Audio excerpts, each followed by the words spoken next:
Hello guys. So first అయితే sorry, నా voice ఇట్లున్నందుకు throat infection ఉంది అనమాట. సో ఈ వ్లాగ్లో నేను డే ఎట్లా ఉంటుందని చెప్పి షూట్ చేస్తాను. మా లియోని బయటికి తీసుకెళ్ళొచ్చగా బెడ్ రెడీ చేసుకొని నేను వర్కౌట్ స్టార్ట్ చేస్తాను. నేను వర్కౌట్ ఎప్పుడు నా బాడీని 3 పార్ట్స్ కింద డివైడ్ చేసుకొని చేస్తాను. అది ఎట్లా ఏంటి అనేది మీకు ఒక సపరేట్ వ్లాగ్ తీస్తాను. ఇంకా వర్కౌట్ అంతా అయిపోయిన తర్వాత లాస్ట్లో నేను సూర్య నమస్కారాలు ఒక 20 రిపిటేషన్స్ వరకు చేస్తాను. ఇంకా మా వాడికి ఏంటంటే వాడికి సేమ్ అదే మ్యాట్ కావాలి పడుకోవడానికి, అందుకని డిస్టర్బ్ చేస్తున్న హెయిర్ పుల్ చేస్తూ ఉంటాడు. బట్ నేను దాన్ని కూడా ఎంజాయ్ చేస్తాను. మా మమ్మీకి తెలియదు నేను షూట్ చేస్తున్నా అని చెప్పి, సో అందుకని అడ్డంగా వచ్చేసింది.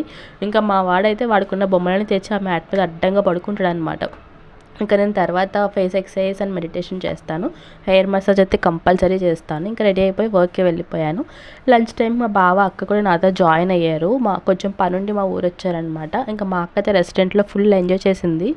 మేము వచ్చేసరికి వీళ్ళు లైఫ్ గురించి చర్చలు మొదలెట్టారనమాట. ఇంకా నా వర్క్ అంతా అయ్యేసరికి నైట్ 8 అయిపోద్ది గాయస్.